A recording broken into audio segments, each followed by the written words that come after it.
ನೀವು ನೋಡ್ತಾ ಇದ್ದೀರಲ್ಲ, ಇದನ್ನು ತುಂಬೆ ಗಿಡ ಅಂತ ಕರಿತೀವಿ.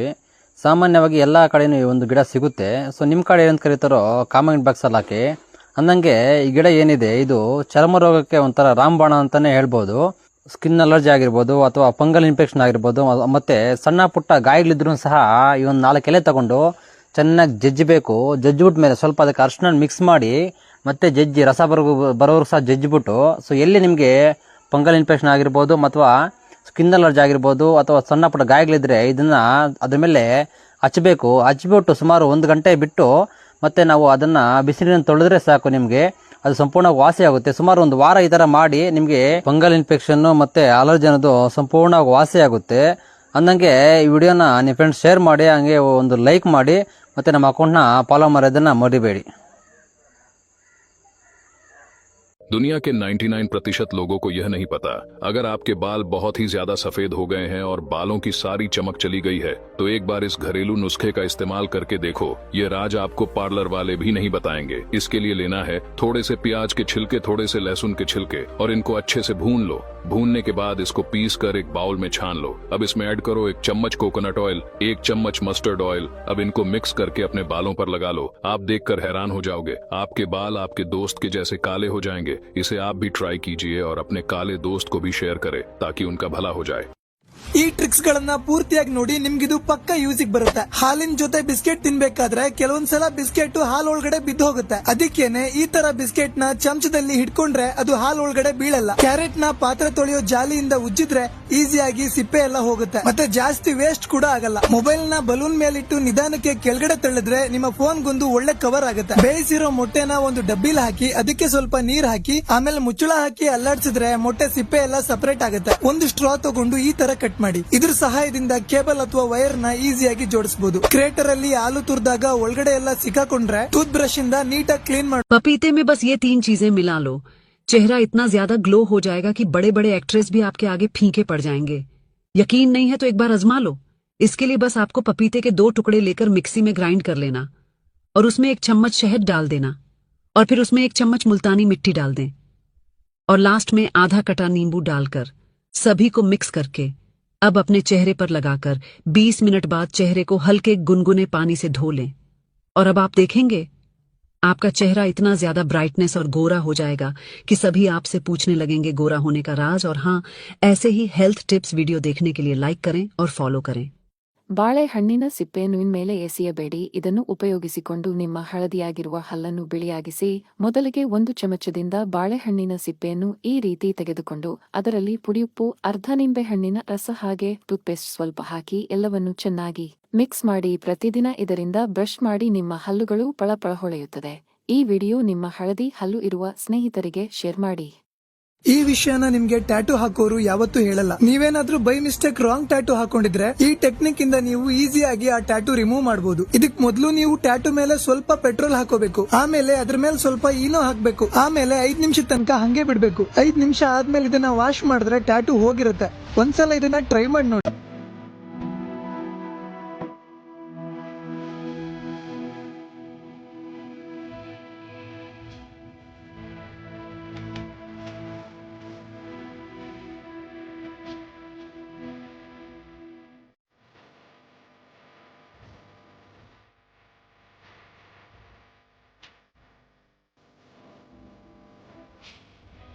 ಲಕ್ಷಾಂತರ ರೂಪಾಯಿ ಕೊಟ್ರು ಈ ರಹಸ್ಯ ನಿಮ್ಗೆ ಯಾರು ಹೇಳಲ್ಲ. ವೀರ್ಯನಾಶ ಮಾಡಿ ಮಾಡಿ ವೀಕ್ ಆಗಿರೋರು ರಾತ್ರಿ ಮಲಗೋ ಮುಂಚೆ 1-2 ಏಲಕ್ಕಿ ಜಿಗಿದು ಬಿಸಿ ನೀರು ಕುಡಿದು ಮಲಗಿ. ನಿಮ್ಮ ವೀರ್ಯಾಣು ಸಂಖ್ಯೆ ಮತ್ತು ಗುಣಮಟ್ಟ ಹೆಚ್ಚುತ್ತೆ. ಹೆಚ್ಚಾಗಿ ಕೈ ಕೆಲಸ ಮಾಡೋ ಸ್ನೇಹಿತರಿಗೆ ಶೇರ್ ಮಾಡಿ. अक्सर हम पानी पीने वाली डिस्पोजेबल बॉटल को पानी पी के फेंक देते हैं बेस्ट समझकर, लेकिन ये हमारे बहुत काम आते हैं, हमारे घर के कामों को आसान करते हैं और हमारे बहुत सारे पैसे भी बचाते हैं। तो सबसे पहले हमने ले लिया है 2 डिस्पोजेबल बॉटल। इसे हम एक फॉक की मदद से ऊपर के हिस्से में छेद कर लेंगे और इसके दोनों ढक्कनों में भी छेद बना लेंगे। और जहाँ तक छेद किया है हमें उसे चक्कू से कट कर लेना है और फिर बीच के हिस्से को भी हम कट करके ले लेंगे। तो तैयार हो गई हमारी दोनों बॉटल। अब इन बॉटलों में हमें डालना है नमक। तो हम 1-1 चम्मच दोनों में नमक ऐड करेंगे। इसी के साथ शैम्पू ऐड करेंगे अच्छी खुशबू के लिए, और फिर सैनिटाइज़र हम दोनों में डालेंगे।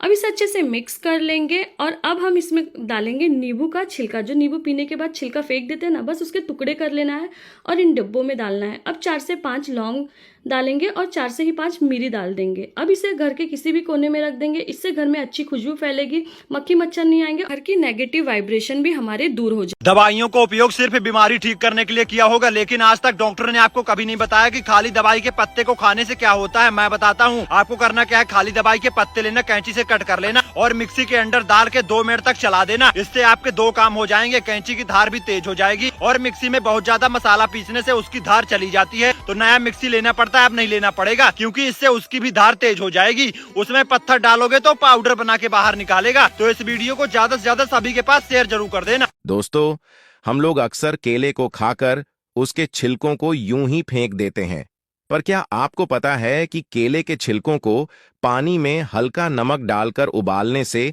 एक ऐसी काम की चीज अपने घरों में बनाकर तैयार कर सकते हैं जिससे हमारे हजारों लाखों रुपए आसानी से बच सकते हैं, और साथ ही साथ हर इंसान की एक बहुत ही कॉमन प्रॉब्लम को भी ये सॉल्व करने में काफी ज्यादा मदद करेगा।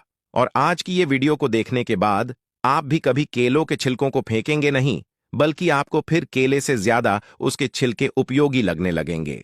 इसके लिए दोस्तों, सबसे पहले हमें केले के छिलकों को हल्का नमक के साथ 4 से 5 मिनट तक बिल्कुल अच्छे से उबाल लेना है और फिर इसे पानी में से छानकर इसके छिलकों को एक पानी से भरे बाउल में डालकर निकाल लेना है। और फिर अब इस बाउल में हमें कुछ बर्फ के टुकड़ों को डालकर इन्हें अच्छे से मिक्स कर कर ठंडा कर लेना है। थोड़ी देर के बाद जब छिलके अच्छे से ठंडे हो जाएंगे, उसके बाद हमें इन छिलकों को एक प्लेट में निकाल लेना है और फिर एक चाकू की मदद से इन छिलकों को छोटे छोटे टुकड़ों में काट लेना है। जैसे कि आप देख सकते हैं, कुछ इस तरह से हम इसे बिल्कुल छोटे छोटे टुकड़ों में काट लेंगे। और फिर इसके बाद हमें इन छिलकों को एक मिक्सी के जार में डाल देना है और साथ में इसमें थोड़े से और बर्फ के टुकड़ों को डालकर हमें इसे बिल्कुल अच्छे से पीस लेना है। और अब दोस्तों, हम गैस को जलाकर उसमें एक लोहे के तवे को रखकर गर्म कर लेंगे और फिर तवे में 1 चम्मच हल्दी पाउडर को डालकर हल्दी को इसमें तब तक मिलाते हुए पकाएंगे जब तक हल्दी का कलर चेंज होकर थोड़ा लाल ना हो जाए।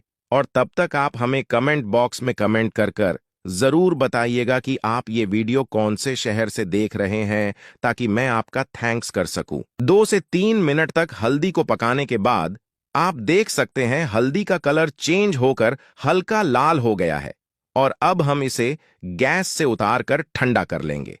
और इधर आप देख सकते हैं हमने केले के छिलकों को अच्छे से पीसकर एक पेस्ट तैयार कर लिया है। और अब इस केले के पेस्ट को हमें 2 चम्मच लेकर एक बाउल में निकाल लेना है और फिर इसमें हमने जो तवे में हल्दी को पकाकर रखा था उसे भी हमें इसमें थोड़ा सा डाल देना है। और आखिर में इसमें दोस्तों हल्का सा एलोवेरा जेल को डालकर इन तीनों को बिल्कुल अच्छे से मिक्स कर लेना है। और इन्हें अच्छे से मिलाने के बाद अब आइए आपको बताते हैं कि इसका हमें करना क्या है। दोस्तों, आप इस पेस्ट को अपने हाथों में थोड़ा लेकर अपने फेस या फिर हाथ पैर गर्दन कहीं भी इसे लगाकर थोड़ी देर मसाज कर कर धो सकते हैं, जिससे आपके स्किन से सारी टैनिंग खत्म हो जाएगी और आपके स्किन और चेहरे में काफी अच्छा ग्लो आ जाएगा। जैसे कि आप देख सकते हैं, जिस हाथों में हमने इसको लगाकर धोया है वो हाथ कितना साफ दिख रहा है। और दोस्तों, आपको पहले इस्तेमाल से ही फर्क दिखने लगेगा, जैसे कि आप यहां देख सकते हैं। और अगर आपको ये वीडियो अच्छी लगी तो इसे लाइक, कमेंट और शेयर जरूर कीजिएगा। धन्यवाद। क्या आपने कभी कोलगेट के ऊपर प्याज डाल के खाया है? अरे भाई, नहीं खाया तो अब खाओ, क्योंकि इसको खाने का ऐसा सीक्रेट बताऊंगा जो कोई नहीं बताएगा। उसके लिए करना क्या है, प्याज लेना, उसके ऊपर के हिस्से को कट कर देना, उसमें कोलगेट डाल देना है, 4-5 लौंग और 2 कपूर की टिक्की जला के पूरे घर में फैला देना। एक बार जलाओगे तो बरसात में जितने भी कीड़े मकोड़े आपके घर के अंदर आते हैं 100 साल तक घर छोड़कर ही चले जाएंगे। तो इस वीडियो को शेयर करके हर जगह जरूर फैला देना। अगर आपकी हेडलाइट का शीशा इतना गंदा हो चुका है कि लाइट जलाने पर दिखाई नहीं देता, जरा ऑन करना है इसे जरा, तो मात्र 2 रुपये में मैं आपको ऐसा तरीका बताऊंगा, आपकी हेडलाइट बिल्कुल साफ हो जाएगी, जैसे कि नई डलवाई है आपने। देखो कितनी धुंधली लाइट जल रही है, कुछ है, सिर्फ 2 मिनट के अंदर और 2 रुपये में हेडलाइट बिल्कुल फ्रेश। ना ही तो आपको शीशा बदलवाना पड़ेगा, ना ही इसका बल्ब बदलवाना पड़ेगा। हाँ, 2 रुपये में सिर्फ 2 रुपये खर्चा है, ऐसा तरीका बताऊंगा, लाइट बिल्कुल साफ हो जाएगी। करके दिखाऊं? बंद करो इसे। देखो ये ली हमने एक खाली प्याली, वो देना जरा। क्या दें भाई? हम क्या करेंगे, इसमें डालेंगे सबसे पहले नींबू। नींबू काटो नींबू जल्दी जरा। सिर्फ 2 मिनट में गाड़ी की हेडलाइट बिल्कुल साफ, कोई खर्चा नहीं, 2 रुपए में सिर्फ। बाद में हम अपने हाथ से भी कर सके। कोई भी कर सकता है भाई साहब। टेक्निक ऐसी लाया ना ही तो आपको शीशे बदलवाना है, ना ही बल्ब बदलवाना है। लोग बल्ब बदलवाते हैं, शीशे बदलवाते हैं। शीशा तो यार मालूम करा तो कई सौ रुपए का बता रहे हैं। हाँ लो, ये वाला भी काटो, मैंने छोड़ता हूँ जब तक। देखो क्या करना है, एक लो नींबू पहले निचोड़ दिया। हाँ ठीक है।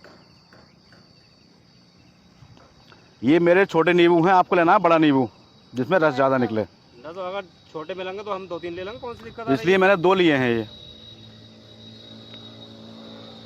लो भैया। इनमें होता क्या है, बीज बड़े होते हैं, रस कम होता है। निचोड़ दो। हम तो यार बड़े परेशान है भैया इससे। अभी आपकी गाड़ी का शीशा बिल्कुल ऐसा हो जाएगा नया, नए से ही बढ़िया भाई साहब। देखो इसके बिल्कुल साफ। ये बीज निकाल के फेंक देता हूँ, बीज ज्यादा हुआ है इसके अंदर। यार हम तो शाम को देर सवेरे चले तो दिखाई नहीं देता इससे लाइट से कुछ भी। बिल्कुल दिखाई पड़ेगा, अभी बिल्कुल साफ हो जाता है आपके सामने भाई साहब। देखो रोशनी बढ़ जाएगी यार, जब शीशा साफ होगा रोशनी अपना आप सही हो जाएगी। अभी देखा बिल्कुल दिखाई ना दे रहा। करके दिखाइए भाई से जरा यार।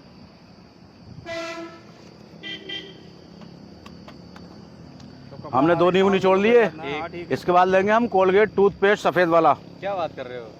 1 चम्मच डालेंगे। ये देखो ध्यान से, 1 चम्मच करीब हमारा हो गया कोलगेट। नींबू डाल दिए, कोलगेट डाल दिए। सही है भाई साहब। हमें इसे ब्रश से जो मिलाएंगे, ये ब्रश है टूथब्रश वाला। ये देखो हमने इसे मिला लिया। दांत मांजने वाले ब्रश से। हाँ, दांत साफ करने वाले ब्रश से। देखो कैसे झाग से बन गए सफेद। ठीक है, तो बड़ी गाड़ी का शीशा साफ हो जाएगा। अब भाई साहब एक चीज हो रहा है हमारे पास, क्या भाई? जादू की छड़ी। देखो झाग बन गए भैया। हाँ बन गए। ये है इनके भैया के हाथ में बेकिंग सोडा, मीठा सोडा। ये डालना जरा, आधा ढक्कन। सिर्फ 3 चीजें लेनी है आपको, नींबू, कोलगेट और बेकिंग सोडा। बस बस बस बस इतने डाल दो बस। अब देखो आप क्या चमत्कार होता है। देखो कैसे झाग बन गए, देख रहे हो? ये जो झाग बन रहा है यही निकाल के लाएंगे गंदगी को सारी। शीशा कोई सा भी हो, सब कोई सी गाड़ी का शीशा हो भाई साहब, छोटी का बड़ी का, कोई सी गाड़ी का हो।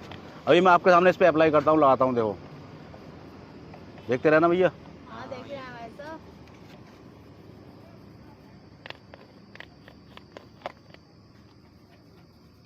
देखो गंदगी बहुत ज्यादा है, बिल्कुल। देखो छोटे नाम नहीं ले रही है बुरे लगाने के बाद भी, लेकिन जब इसे रगड़ेंगे तो धीरे धीरे ये बिल्कुल साफ हो जाएगा आपकी गाड़ी का शीशा भाई साहब। वो बड़ी मस्त आ रही है उस्ताद यार इसमें। हाँ, इसमें वो डाला है ना हमने। देखो पूरा शीशा साफ करके दिखाएंगे आपको फ्री में।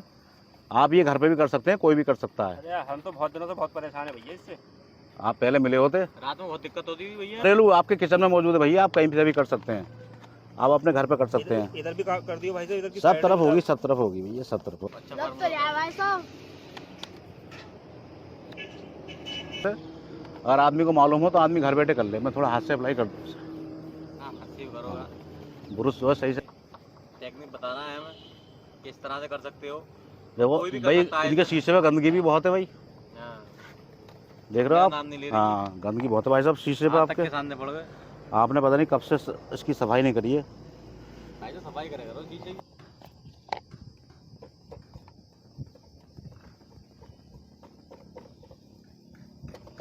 शीशा आपका बिल्कुल साफ हो चुका है भैया।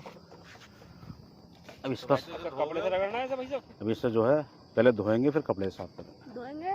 पानी ला कर दूं भाई? हाँ, पानी अगर हो बोतल में पानी लो। लो बेटा, ये और को रख देना जरा। लो भैया। लाओ, धीरे धीरे डालो, धीरे धीरे। अरे भाई ये तो सफेद हो गया बिल्कुल। अरे भाई साहब देखो, अभी रुक जाओ, रुक जाओ। पीलापन बिल्कुल एकदम खत्म। पूरे भाई साहब।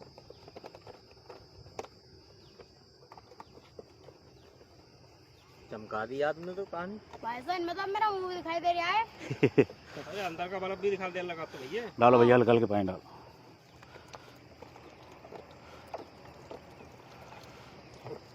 ಮನಿ ಪ್ಲಾಂಟ್ ನಿಮ್ಮ ಮನೆಯಲ್ಲಿದೆಯಾ? ಸಂಪತ್ತಿಗಿಂತ ಬಡತನವೇ ಹೆಚ್ಚು. ಕಷ್ಟಗಳ ಸರಮಾಲೆಗೆ ಸಿಲುಕುತ್ತೀರಿ, ಎಚ್ಚರ. ಸಾಧಾರಣವಾಗಿ ಎಲ್ಲರ ಮನೆಯಲ್ಲೂ ಕೂಡ ಮನಿ ಪ್ಲಾಂಟ್ ಅನ್ನ ಬೆಳೆಸಿರ್ತಾರೆ. ಆದರೆ ಹೆಚ್ಚಿನ ಜನರಿಗೆ ಇದರಿಂದ ಯಾವ ರೀತಿಯ ಅದೃಷ್ಟವೂ ಕುಲಾಯಿಸುವುದಿಲ್ಲ ಹಾಗೂ ಅವರಿಗೆ ಗೊತ್ತಿಲ್ಲದಂತೆ ಕಷ್ಟಗಳ ಸರಮಾಲೆಯಲ್ಲಿ ಸಿಲುಕುತ್ತಾರೆ. ಮನಿ ಪ್ಲಾಂಟ್ ಗಿಡ ಬೆಳೆಸಿದರೆ ನಿಜವಾಗ್ಲೂ ಅದೃಷ್ಟ, ಸಂಪತ್ತು, ಐಶ್ವರ್ಯ ಹೆಚ್ಚಾಗುತ್ತದೆ ಎಂದು ವಾಸ್ತುಶಾಸ್ತ್ರದಲ್ಲಿ ಹೇಳಲಾಗಿದೆ. ಆದರೆ ಈ ಗಿಡವನ್ನು ಯಾವ ದಿಕ್ಕಿನಲ್ಲಿ ಹೇಗೆ ಇಟ್ಟರೆ, ಯಾವ ನಿಯಮಗಳನ್ನು ಪಾಲಿಸಿದರೆ ಧನ ಸಂಪತ್ತು ಅದೃಷ್ಟ ಹೆಚ್ಚಾಗುತ್ತದೆ ತಿಳಿದಿರಬೇಕು. ನಿಮ್ಮ ಮನೆಯಲ್ಲಿ ಮನಿ ಪ್ಲಾಂಟ್ ಗಿಡವನ್ನು ಸರಿಯಾದ ದಿಕ್ಕಿನಲ್ಲಿ ಹಾಗೂ ಸರಿಯಾದ ರೀತಿಯಲ್ಲಿ ಇಡದಿದ್ದರೆ ಸಂಪತ್ತು, ಐಶ್ವರ್ಯ, ಅದೃಷ್ಟಕ್ಕಿಂತ ದಾರಿದ್ರ್ಯವೇ ಹೆಚ್ಚಾಗತ್ತೆ.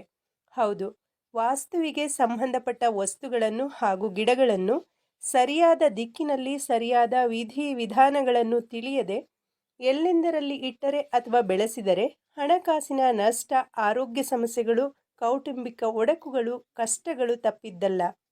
ಹಾಗಾದರೆ ಮನಿ ಪ್ಲಾಂಟನ್ನು ಯಾವ ದಿಕ್ಕಿನಲ್ಲಿ ಹೇಗೆ ಬೆಳೆಸಿದರೆ ನಿಮಗೆ ಸಂಪತ್ತು, ಸಮೃದ್ಧಿ, ಅದೃಷ್ಟ ಕುಲಾಯಿಸ್ತದೆ ನೋಡೋಣ. ಮನಿ ಪ್ಲಾಂಟ್ ಗಿಡವನ್ನ ಲಕ್ಷ್ಮಿಯ ಸ್ವರೂಪ ಎನ್ನಲಾಗುತ್ತೆ. ಆದರೆ ಈ ವಾಸ್ತುವಿನ ಪ್ರಕಾರ ಈ ಗಿಡವನ್ನು ಬೆಳೆಸೋದ್ರಿಂದ ಮನೆಯಲ್ಲಿ ನಕಾರಾತ್ಮಕ ಶಕ್ತಿಯನ್ನು ಓಡಿಸಿ ಧನಾತ್ಮಕ ಶಕ್ತಿಯನ್ನು ಮನೆಯಲ್ಲಿ ತುಂಬಲಾಗುತ್ತೆ ಎನ್ನಲಾಗುತ್ತದೆ.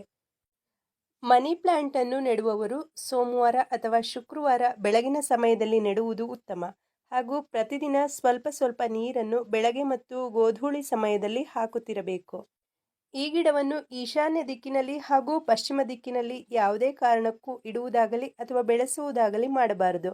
ಇದರಿಂದ ಮನೆ ಏಳಿಗೆ ಆಗುವುದಿಲ್ಲ. ಈ ಗಿಡವನ್ನು ಪೂರ್ವ, ಆಗ್ನೇಯ ಹಾಗೂ ದಕ್ಷಿಣ ದಿಕ್ಕಿನಲ್ಲಿ ಬೆಳೆಸಬಹುದು. ಈ ದಿಕ್ಕುಗಳು ಮನಿ ಪ್ಲಾಂಟ್ ಅನ್ನು ಬೆಳೆಸಲು ಮಂಗಳಕರ ಎಂದು ಹೇಳಲಾಗುತ್ತೆ. ಮನಿ ಪ್ಲಾಂಟ್ ಗಿಡ ಕೆಳಗೆ ಅಂದರೆ ನೆಲದ ಮೇಲೆ ಹರಡದಂತೆ ನೋಡಿಕೊಳ್ಳಬೇಕು. ಇದರ ಬಳ್ಳಿ ಕೆಳಗೆ ಹರಡಿದರೆ ಆರ್ಥಿಕ ನಷ್ಟ ಅನುಭವಿಸುತ್ತೀರಾ.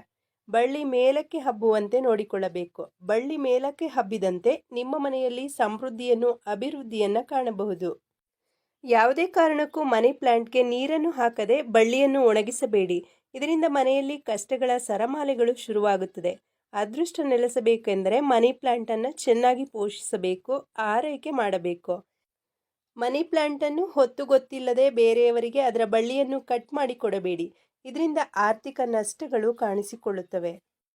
ಮನೆಯ ಹೊರಗಡೆ ಬೆಳೆಸೋದಕ್ಕಿಂತ ಮನೆಯ ಒಳಗಡೆ ಇದನ್ನು ಇರಿಸುವುದು ಉತ್ತಮ. ಮನೆ ಒಳಗಿನ ಋಣಾತ್ಮಕ ಶಕ್ತಿಗಳನ್ನು ಮನಿ ಪ್ಲಾಂಟ್ ಹೊಡೆದೋಡಿಸುತ್ತದೆ. ನೆರಳು ಮತ್ತು ಸೂರ್ಯನ ಬೆಳಕು ನೇರವಾಗಿ ಬೀಳದೇ ಇರುವ ಜಾಗದಲ್ಲಿ ಮನಿ ಪ್ಲಾಂಟ್ ಅನ್ನು ಬೆಳೆಸಿ. ಮನಿ ಪ್ಲಾಂಟ್ ಎಷ್ಟು ಸಮೃದ್ಧವಾಗಿ ಎಲೆಗಳು ಹಚ್ಚ ಹಸುರಾಗಿ ಬೆಳೆಯುತ್ತವೆಯೋ ಹಾಗೆ ಮನೆಯಲ್ಲಿ ಅದೃಷ್ಟ, ಸಂಪತ್ತು, ಸುಖ, ಶಾಂತಿ ನೆಲೆಸಿರುತ್ತದೆ.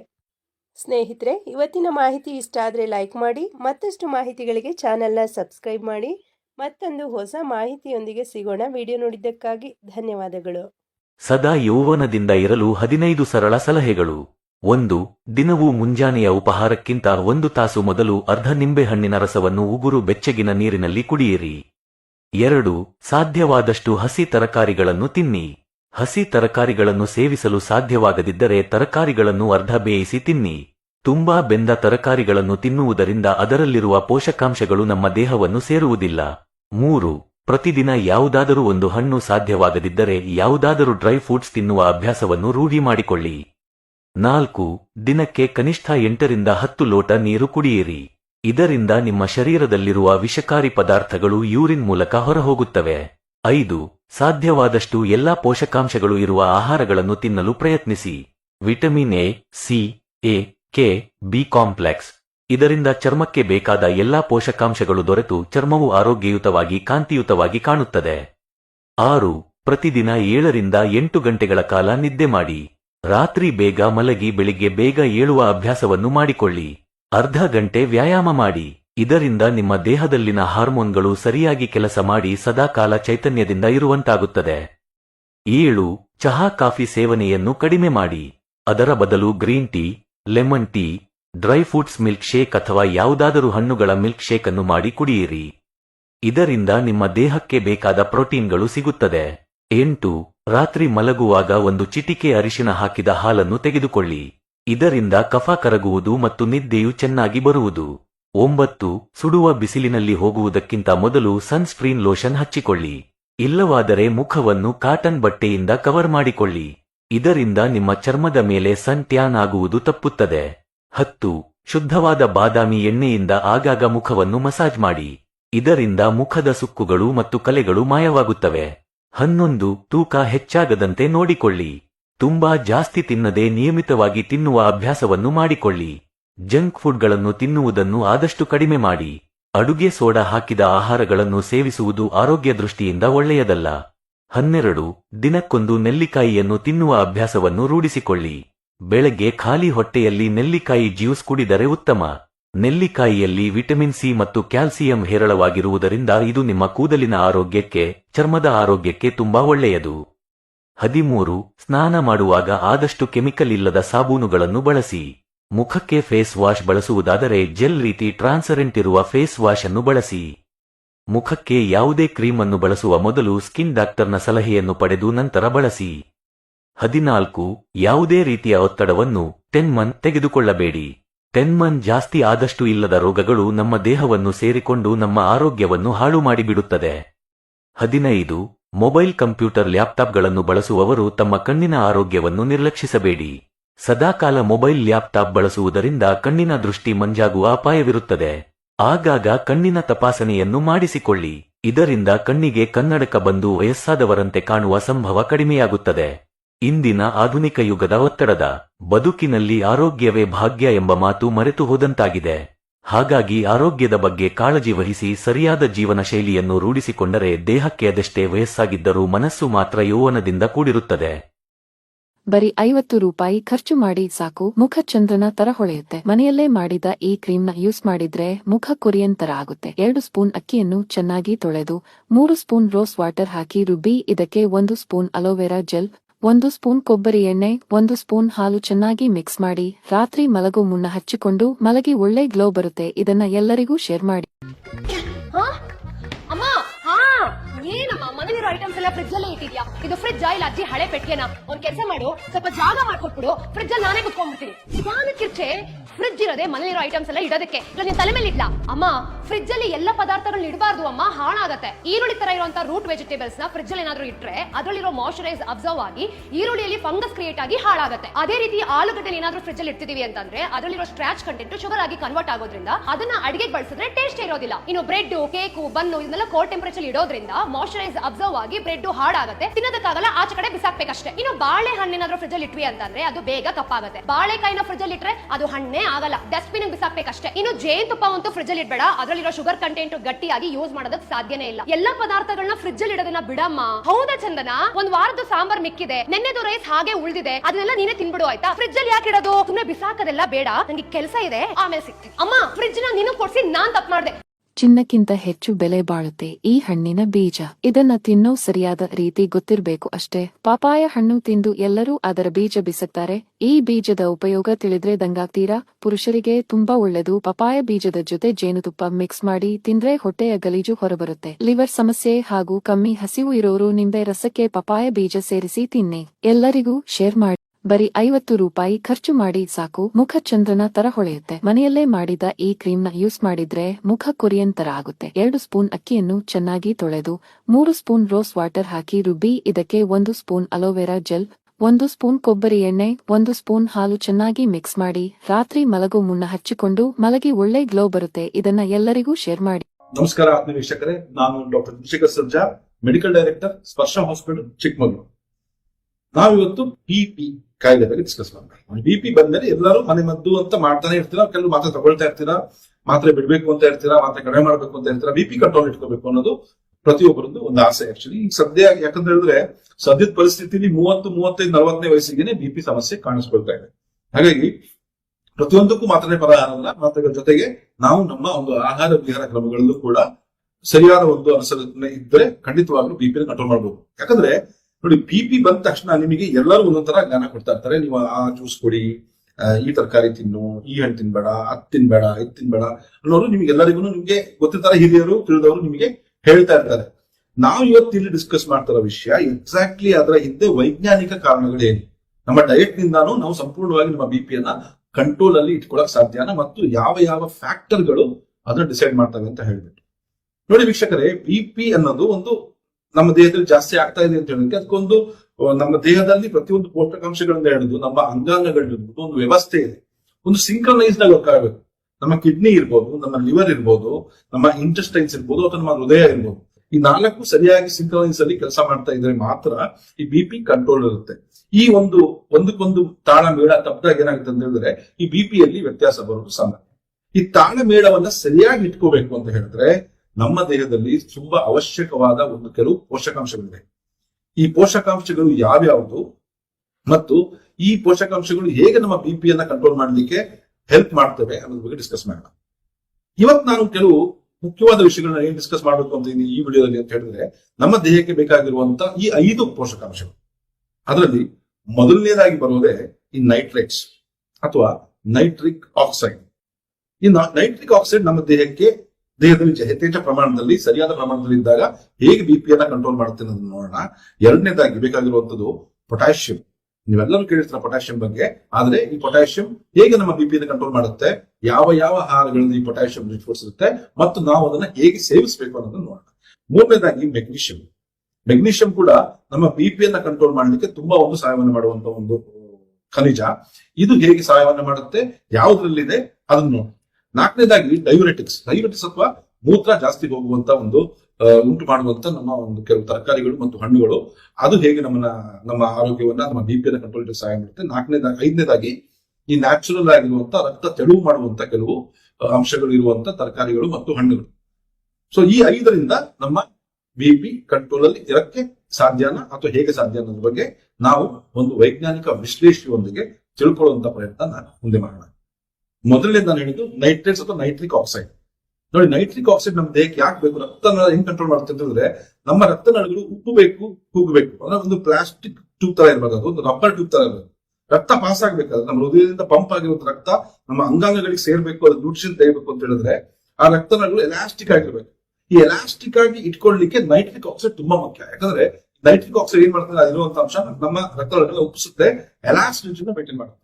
ನಾವು ಹೆಂಗಾಗಿರ್ಬೇಕು, ನಮ್ಮ ಎಂಡೋಥೆಲಿಯಲ್ ಡಿಸ್ಫಂಕ್ಷನ್ ಜಾಸ್ತಿ ಆಗಬಾರ್ದು, ಹೃದಯದ ಆರೋಗ್ಯ ಚೆನ್ನಾಗಿರ್ಬೇಕು, ಸಣ್ಣ ಪಾರ್ಟ್ಗಳಿಗೂ ನಮ್ಮ ಬೆರಳು ತುದಿ ತನಕನೂ ಸರ್ಕ್ಯುಲೇಷನ್ ಚೆನ್ನಾಗಿರ್ಬೇಕು ಅಂತ ಹೇಳಿದ್ರೆ ನೈಟ್ರಿಕ್ ಆಕ್ಸೈಡ್ ತುಂಬಾ ಮುಖ್ಯ. ಸೊ ಈ ನೈಟ್ರಿಕ್ ಆಕ್ಸೈಡ್ ಹೇರಳವಾಗಿರುವಂತಹ ತರಕಾರಿಗಳು ಮತ್ತು ಹಣ್ಣುಗಳನ್ನ ಸೇವಿಸೋದ್ರಿಂದ ಬಿಪಿಯಿಂದ ಕಂಟ್ರೋಲ್ ಆಗಿರ್ಬೋದು, ಬಿಪಿ ಕಡಿಮೆ ಆಗುತ್ತೆ. ಈ ನೈಟ್ರಿಕ್ ಆಕ್ಸೈಡ್ ಜಾಸ್ತಿ ಇರೋದು ಅಂತ ಹೇಳಿದ್ರೆ, ಒಂದು ಬೀಟ್ರೂಟ್ ನಲ್ಲಿ ಯಥೇಚ್ಛವಾಗಿ ಈ ನೈಟ್ರಿಕ್ ಆಕ್ಸೈಡ್ ಅಂಶ ಜಾಸ್ತಿ ಇರುತ್ತೆ. ಈ ಬೀಟ್ರೂಟ್ ಗಳನ್ನ ನೀವು ತರಕಾರಿಗಳ ತರ ಯೂಸ್ ಮಾಡಬಹುದು, ಇಲ್ಲ ಜ್ಯೂಸ್ ಆಗಿ ಕೂಡ ಯೂಸ್ ಮಾಡಬಹುದು. ಯೂಸ್ ಮಾಡ್ತಾ ಬರೋದ್ರಿಂದ ಬೆಟರ್ ನಿಮಗೆ ಬೀಟ್ರೂಟ್ ಇಂದ ನಿಮ್ಗೆ ಒಳ್ಳೆ ನೈಟ್ರಿಕ್ ಆಕ್ಸೈಡ್ ಸಿಗುತ್ತೆ. ಜೊತೆಗೆ ಅವಕಾಡೋಸ್ ಅಥವಾ ನಿಮ್ಮ ಬೆಣ್ಣೆ ಹಣ್ಣು ಅಂತ ಹೇಳ್ತೀರಾ, ಬಟರ್ ಫ್ರೂಟ್, ಅದರಲ್ಲೂ ಕೂಡ ಯಥೇಚ್ಛವಾಗಿರುತ್ತೆ ಈ ನೈಟ್ರಿಕ್ ಆಕ್ಸೈಡ್. ಬಸಳೆ ಸೊಪ್ಪು ಅಥವಾ ಸ್ಪಿನಾಚ್ ಅಂತ ನಾವೇನ್ ಕರಿತೀವಿ, ಅದ್ರಲ್ಲಿ ಕೂಡ ಈ ಬಸಳೆ ಸೊಪ್ಪು ಆಕ್ಚುಲಿ ನಮಗೆ ಈಗ ನಾನು ಹೇಳ್ದ ಎಲ್ಲಾ ಒಂದು ಪೌಷ್ಟಿಕಾಂಶಗಳು ಇದೆ. ಅದ್ರ ಬಸಳೆ ಸೊಪ್ಪಲ್ಲಿ ಎಸ್ಪೆಷಲಿ ಬಿಪಿಗೆ ಬೇಕಾಗಿರುವಂತಹ ನೈಟ್ರಿಕ್ ಆಕ್ಸೈಡ್ ಯಥೇಚ್ಛ ಪ್ರಮಾಣದಲ್ಲಿ ಸಿಗುತ್ತೆ. ಹಾಗಾಗಿ ಈ ಬಸಳೆ ಸೊಪ್ಪನ್ನ ಜ್ಯೂಸ್ ಆಗೂ ತಗೋಬಹುದು, ಅಥವಾ ನೀವು ಸಾಂಬಾರಲ್ಲಿ ಮಾಡ್ಕೊಂಡು ಬೇರೆ ಸಾರು ಮಾಡ್ಕೊಂಡಿರ್ತೀರಾ, ಅದರಲ್ಲೂ ಕೂಡ ಮಾಡ್ಬಿಟ್ಟು ಯಥೇಚ್ಛವಾಗಿ ಬಸಳೆ ಸೊಪ್ಪನ್ನ ಯೂಸ್ ಮಾಡ್ತಾ ಬರೋದ್ರಿಂದ ಕೂಡ ನೈಟ್ರಿಕ್ ಆಕ್ಸೈಡ್ ಜಾಸ್ತಿ ಆಗುತ್ತೆ. ಸಿಟ್ರಸ್ ಫ್ರೂಟ್ಸ್ ಅಥವಾ ಈ ಹುಳಿಯಾಗಿರುವಂತ ಒಂದು ಹಣ್ಣುಗಳು, ಈ ಆರೆಂಜಸ್ ಇರ್ಬೋದು ಅಥವಾ ಮೂಸಂಬಿ ಇರ್ಬೋದು, ಇದರೆಲ್ಲ ಯಥೇಚ್ಛವಾಗಿ ಸಿಟ್ರಸ್ ಫ್ರೂಟ್ಸ್ ನಲ್ಲಿ ಆಮ್ಲ, ಗೂಸ್ಬೆರಿ ಏನ್ ಹೇಳ್ತೀವಿ, ಇದರೆಲ್ಲ ತುಂಬಾ ಯಥೇಚ್ಛವಾಗಿ ನಮಗೆ ಈ ನೈಟ್ರಿಕ್ ಆಕ್ಸೈಡ್ ಸಿಗುತ್ತೆ. ಸೊ ಇದನ್ನ ನೀವು ನಿಯಮಿತವಾಗಿ ಸೇವಿಸ್ತಾ ಬನ್ನಿ, ನಿಮ್ಮ ಆಹಾರದಲ್ಲಿ ಯೂಸ್ ಮಾಡ್ತಾ ಬನ್ನಿ. ನಾನು ನಿಮಗೆ ಕೆಲವು ಜ್ಯೂಸ್ಗಳು ಮತ್ತು ಕೆಲವು ಪಥ್ಯಗಳು ಹೇಗೆ ಮಾಡ್ಬೇಕು ಅಂತ ಕೊನೆಯಲ್ಲಿ ಹೇಳ್ತೀನಿ. ಅದಕ್ಕಿಂತ ಮುಂಚೆ ನಾನು ಈ ಪೋಷಕಾಂಶಗಳ ಬಗ್ಗೆ ಹೇಳೋದನ್ನ ಮುಗಿಸ್ಬಿಡ್ತೀನಿ. ಎರಡನೇದು ಎಲ್ಲರಿಗೂ ಗೊತ್ತಿರಂಗೆ ಪೊಟ್ಯಾಷಿಯಂ. ನೋಡಿ, ನಮ್ಮ ದೇಹದಲ್ಲಿ ಬಿಪಿ ಜಾಸ್ತಿ ಮಾಡೋದು ಸೋಡಿಯಂ, ಆದ್ರೆ ಈ ಬಿಪಿನ ಲೋ ಮಾಡೋದು ಪೊಟ್ಯಾಷಿಯಂ. ಯಾಕಂದ್ರೆ ಅತಿ ಹೇರಳವಾಗಿ ಇರುವಂತ ಸೋಡಿಯಂ